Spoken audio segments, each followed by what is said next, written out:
Mutual Broadcasting System presents STRAT, Strategic Risk Assessment Talk. With today's briefing, here is retired Marine Intelligence Officer Lieutenant Colonel Hal Kempfer. Welcome to STRAT, and our Strategic Risk Assessment Talk is going to discuss the overriding problem that has really impacted what we're doing in the Middle East, the conflict with Iran. It has impacted certainly Ukraine and what they're dealing with. It impacts our readiness, preparedness, deterrence posture in the Far East, dealing with China. It overrides literally the globe in terms of what we're doing. I'm going to talk about all these missiles and stuff you hear in the news. It's not very well explained. I'm going to talk about what the specific problems are and what we have to do to basically overcome this, or certainly, well, at least one of our allies has to do to overcome this. All right. Anyway, the backbone of U.S. missile defense deployed around the world. And I'm going to talk about fixed installations. I'm not talking about the stuff that's here in the U.S. that's at fixed bases and stuff. But I'm not saying that this isn't part of that. But when you look around the world, when you look at what we're doing in the Middle East, certainly what we're supporting up in Ukraine and what we have deployed around East Asia, what you see there are these deployable air defense systems. All right. And some of these systems have what I would call a rather interesting history. Certainly the Patriots coming out of the Patriot missiles coming out of Desert Storm didn't perform perfectly. They had room for improvement, and there was a little bit of a cloud over them. And if you look at some of the earlier stuff with the THAAD, the Theater High Altitude Air Defense Weapons, if you look at some of the earlier stuff with that, they were having a rather lackluster hit and miss rate. But that has really been addressed over the years. It's a very, certainly with the Patriots, it's a very different missile, different system than what we had, say, 35 years ago. So, missile name is still essentially the same, but the system is dramatically improved, and these systems work, and they work so well. That's one of the reasons that we're in a deficit in terms of what these are. Now, Ukraine has been using our Patriot system for years. That was a big political decision of the Biden administration to move Patriot missiles over to Ukraine so they can use it for air defense. They've used them with great effect. They've used them with great efficiency. For example, they've realized for quite some time that they don't have a whole lot of Patriot missiles, and that getting Patriot missiles from the U.S. was very difficult. And so when they fire a missile, it's pretty much a 1-for-1.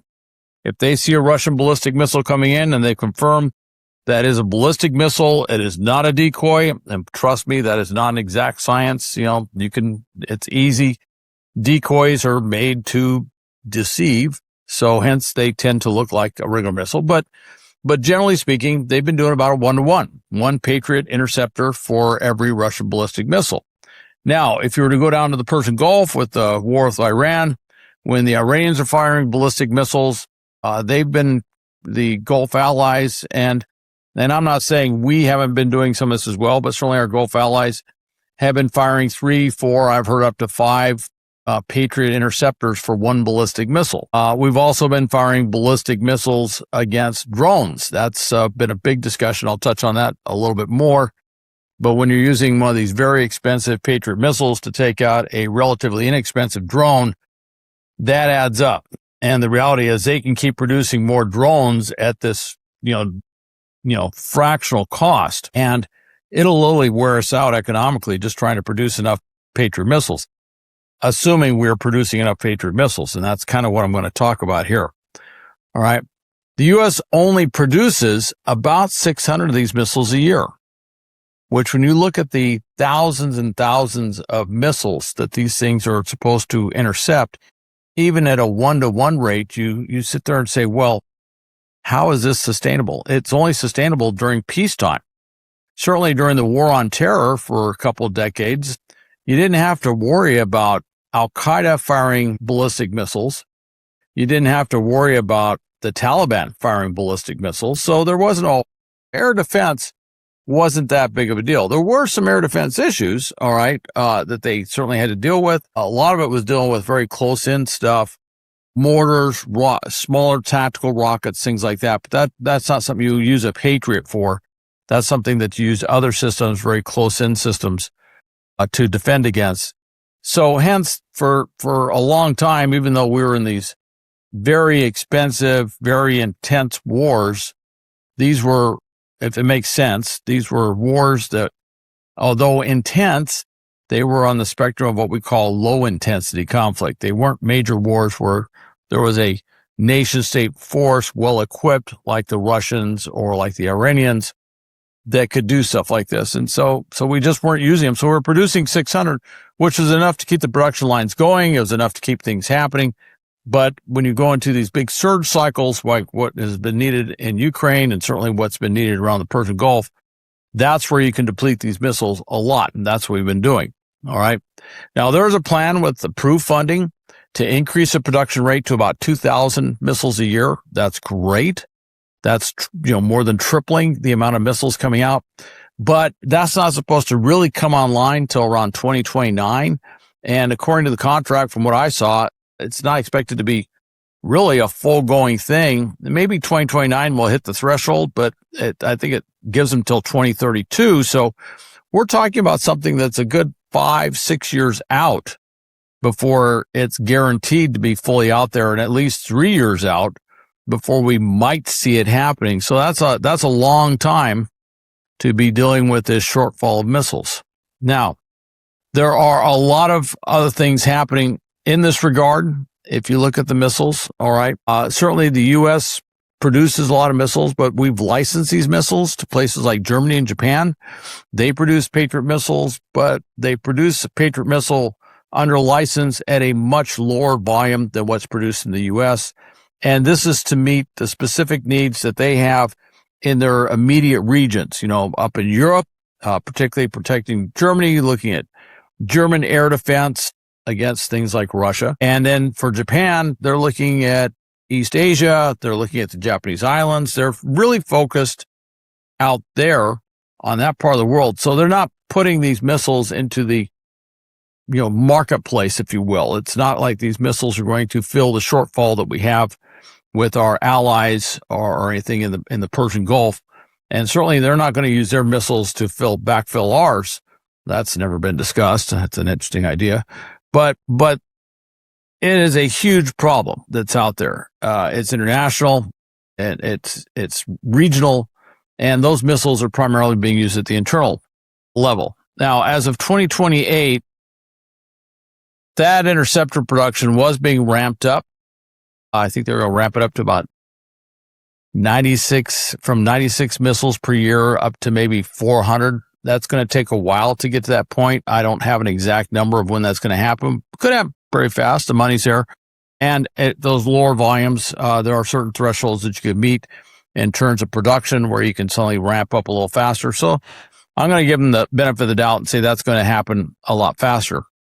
Patriot missiles, hopefully we'll get up to that 2,000 number. But, when you look at Patriot missiles, the PAC-3 interceptors, I think before the war, before things kicked off in late February with Iran, we were running about 2,200 to about 2,300 plus. And now it is massively depleted. I've heard numbers that we might be up to 827, but I've also heard numbers that we could be down around in the upper 700s, somewhere in that area. But, those things can change quickly. All you need is one huge attack to take place, and that could shift the entire dynamic in terms of missiles being used. So the Pentagon's receiving about 15 new Patriot missiles per month, and I think we're getting about 20 THAAD missiles per month. That's one estimate that I saw out there.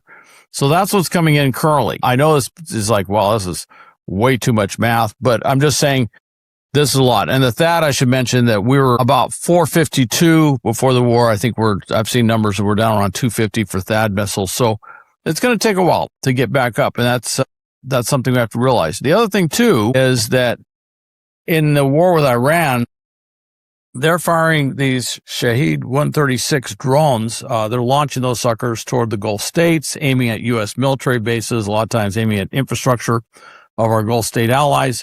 Those things cost about $50,000, somewhere in there, $50,000, $60,000 to produce, launch out. I've heard estimates actually lower than that for what it costs to do that.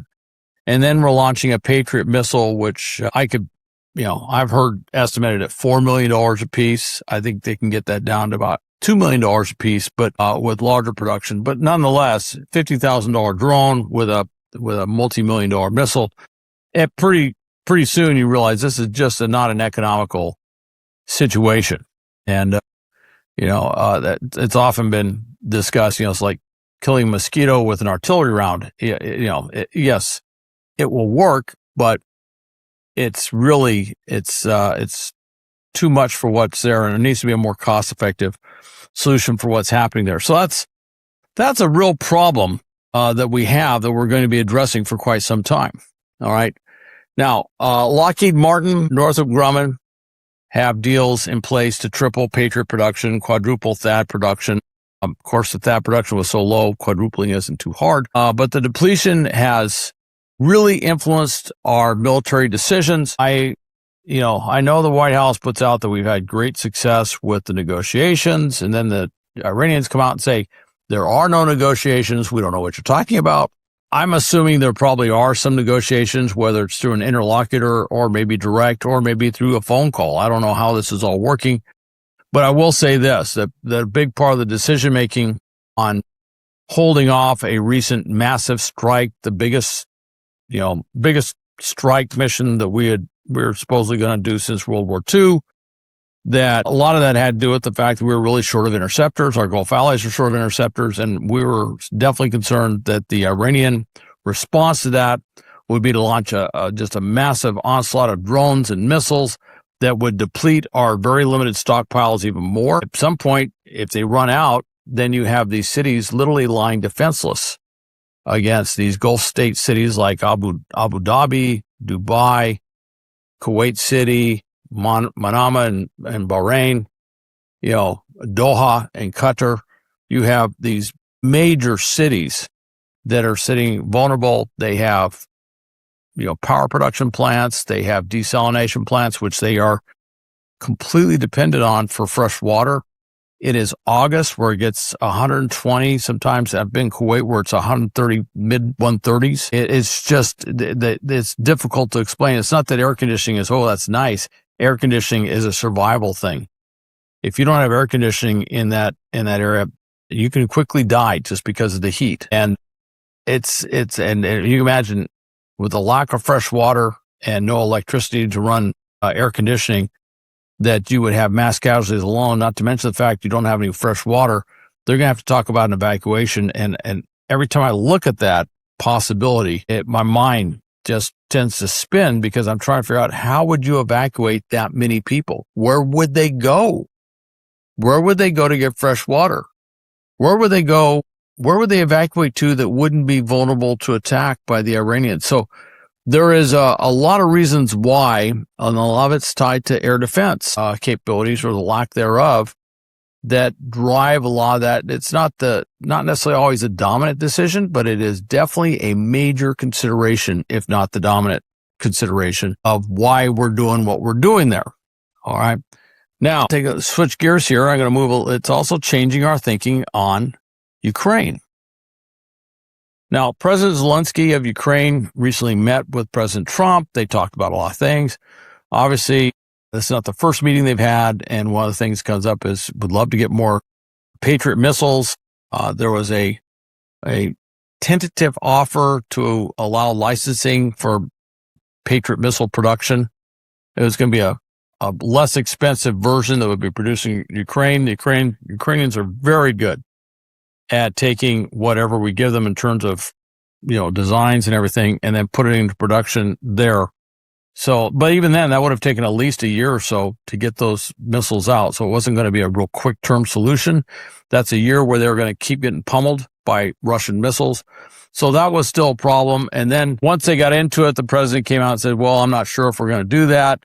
I don't know all the politics there, but I will tell you this, that certainly if I was in the defense contracting world, working with these missiles, and I was in, I was in the intelligence community for a long time, I might look at this stuff and say, look, there's stuff that we may not want to share with them on these missiles, and it's strictly on security concerns. It's like, I don't say, nobody's saying that the Ukrainians are going to share that information But the Ukrainians are being targeted by the Russians and the Chinese, and the fear is that what is happening there could get out, that it could get leaked, or it could be stolen, if you will, by an adversary intelligence service, and some crown jewel secrets that we have in terms of technology could be taken by them, and they could re-engineer stuff and literally neutralize that operational and tactical advantage we have with these missiles. So there's a lot of reasons why the president may have been forced to backtrack from what he said, but that still leaves Ukraine at a real deficit. Now, they have a lot of air defense missiles. They have a lot of air defense systems. They have a lot of Patriot systems. They just don't have enough missiles for those systems. So a lot of systems are basically sitting idle. They can track what's coming in, but they can't launch anything. Now, the Germans produce a thing called IRIS-T, very, very capable air defense missile for going, anti-missile missile, as they like to say. And then the SAMP-T, which is surface-to-air missile platform/terrain that the French produce, is also very capable. My understanding is the Ukrainians have both of these. Again, limited production within these countries. They produce these missiles. They've been sharing these missiles, but they don't have this massive production line where they can just send missiles ad infinitum to support the Ukrainians. Maybe they're going to ramp up. We're ramping up, obviously, as I mentioned. So hopefully some missiles out there. But for the U.S., we have to backfill our requirements, and for the Germans and for the French and for other European states, they're also looking at increasing requirements that they have for dealing with threats from Russia. So that's a big problem that everybody has. Both these systems are very capable, but again, they don't have a lot of extra missiles sitting around. Hence, Ukraine has an immediate problem. It needs to do something about all these Russian missiles that are coming in and pummeling Kyiv and other major Ukrainian cities across the country, and soon to be joined by some North Korean missiles that are coming in as part of a plus-up for North Korea. So there's been a little bit of discussion about how this can be addressed. One of the things they asked for was Zelensky asked President Trump to ask Elon Musk to allow them to use Starlink downlink feature over Russian territory. Now, former defense minister, when he was defense minister, Fedorov of Ukraine, had a very, very close relationship.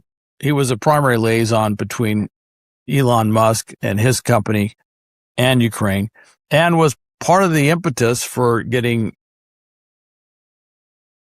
Starlink to turn off its feeds that the Russians are using to target Ukraine. Very successful thing. Has had tremendous effect on the battlefield by essentially blocking the Russians from being able to use those Starlink downlink. But the Starlink feeds like that allow for very precise targeting, precision targeting of drones and missiles is turned off over Russia entirely. And what Zelensky's asking about is, can you turn that on? It's going to require some software changes and some other things in order to make it happen. But can you turn that on so that their munitions and, the Ukrainians have drones with loitering capability. In other words, they can hang around out there for a while until they find a target to hit and then go in and hit it. Also, they have some very effective Flamingo cruise missiles, so effective that they can now fly under 100 feet during their trip, which means the Russians have a very, very difficult, if not impossible time trying to intercept those cruise missiles.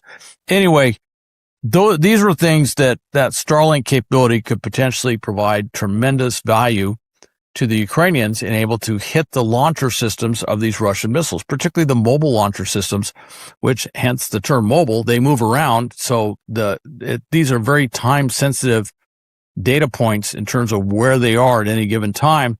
And that's where Starlink could be absolutely invaluable in assisting in that effort. And we'll see if that happens. That's something that could actually be put into effect within a relatively short period of time, within weeks, not years or a year. So that's something that could be done in taking out those launcher systems, which, keep in mind, all those North Korean things coming in, those are all mobile launcher systems, but taking out those launcher systems would vastly diminish the amount of missiles coming in. The other thing that the Ukrainians do at the same time, they have a variety of intermediate and deep strike missions. They are causing tremendous problems for Russia in terms of resupplying the lines. They have just shut down a lot of the logistics, a lot of the supply lines, but a lot of the logistics capability that Russia has on the front lines.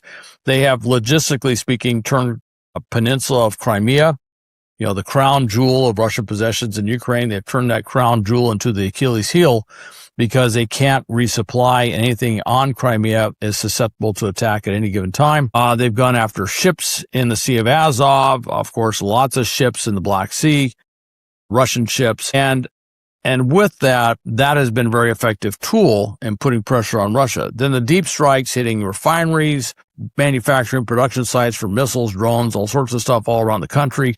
More recently, hitting logistics nodes, dual use things like the wild berries, which is sort of like the Amazon of Russia, hitting all their facilities, which potentially over time could trigger a banking crisis and maybe even a banking collapse in the country because of how their debt is structured with wild berries.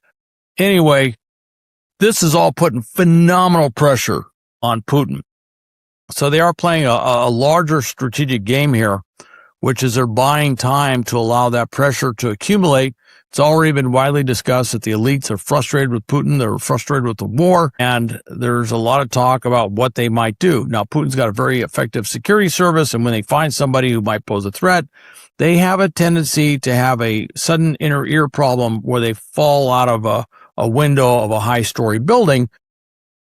That's supposed to be facetious, by the way, for anybody wondering what I'm talking about. But anyway, he tends to eliminate his potential rivals and threats on a regular basis. So that's a big issue that goes on there. Now, Putin fired Fedorov. Fedorov didn't get along with a lot of his senior generals. He fired Fedorov, and then he turned around and started firing senior generals to include his army chief of staff, brought in a younger crew.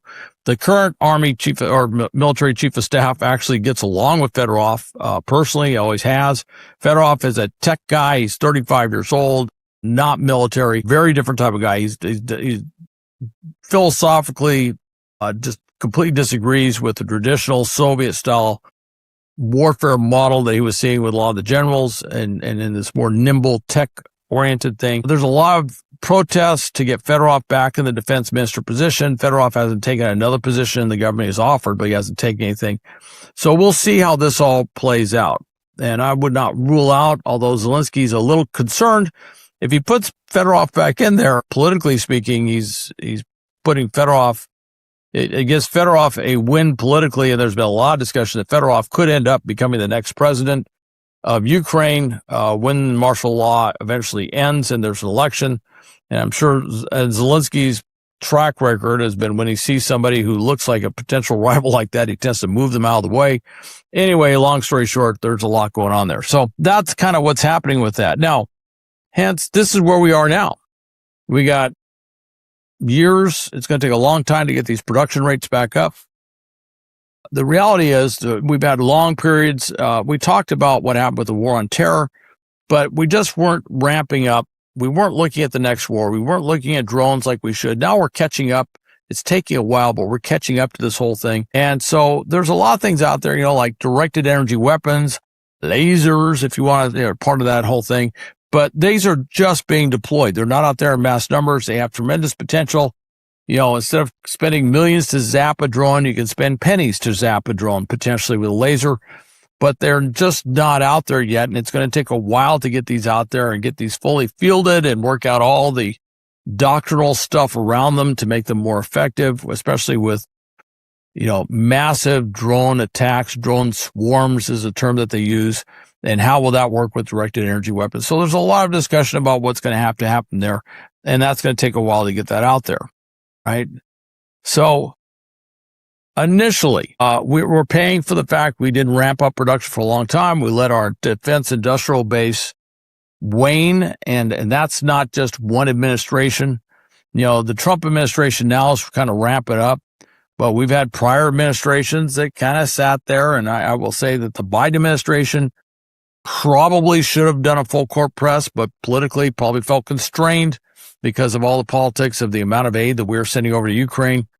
Long story short, we probably should have been ramping this up going well before that. If you want to go back into the first Trump administration or first Trump term into the Obama-Trump term, there were just a lot of things that needed to get done that just didn't get done. And now we're having to try and catch up with that. And so that's where we are. Hence, for Ukraine, the Starlink ask, it's going to be a difficult one. It definitely puts the Starlink satellite system in the crosshairs of Russia. Russia has been developing anti-satellite capabilities. China has been developing anti-satellite capabilities. Something like this, the fear would be that it might cross that threshold where Russia would say, look, we're losing our advantage. For Putin, he might get so desperate, say, I'm going to lose the war in Ukraine if they wipe out my launchers, my mobile launcher systems, and do something very precipitous, dangerous, where he might go after Starlink system directly. That would be a big concern for Elon Musk. So I'm not saying that's going to happen, but it is a big ask. But I think that is probably, of all the options out there, that may be one of the better ones I've heard in order to do that. I've also heard another one, which I think also is something they can implement in weeks, which might help as well. So things to consider. That's a lot of data on missiles. The reason I mention it is because I get a lot of feedback. People are saying, what is going on with this? Give me the details, get into the math. Tell me what the problem is. Tell me what the implications are. That's why I felt I needed to talk about this. It's been numerous interviews that I've had over the last 3 weeks where we've talked about this stuff, but I just want to take a chance to really dig into it much more and kind of lay it out there in ways that everybody can kind of understand where we are. Hey, thanks for listening to STRAT. Also, please go to stratpodcast.com. You can also go to my YouTube channel, Kempfer TV, where you can see all these different, I try to embed as many of these news interviews that I do. You can also go to the corporate website for Global Risk Intelligence Planning, gripsa.com. And if you want to hear a lot more about what's happening around the world, have a webinar coming up on August 18th, a global threat update, a world of wars. And if you go to Los Angeles InfoGuard website, you can register for this. You have a few hours, sit down, and I'm going to really go all around the world and look at a number of different threats, well beyond just ballistic missiles and stuff like that. And that, again, is on Thursday, August 18th. So thanks for listening to Strat. Hope you tune in to the next one. Strategic Risk Assessment Talk is presented by the Mutual Broadcasting System. Stay informed on the matters we discuss by visiting stratpodcast.com and other sites mentioned by Hal Kempfer. You may interact with the show through our website at stratpodcast.com or through our Facebook social media site. Thank you for joining us.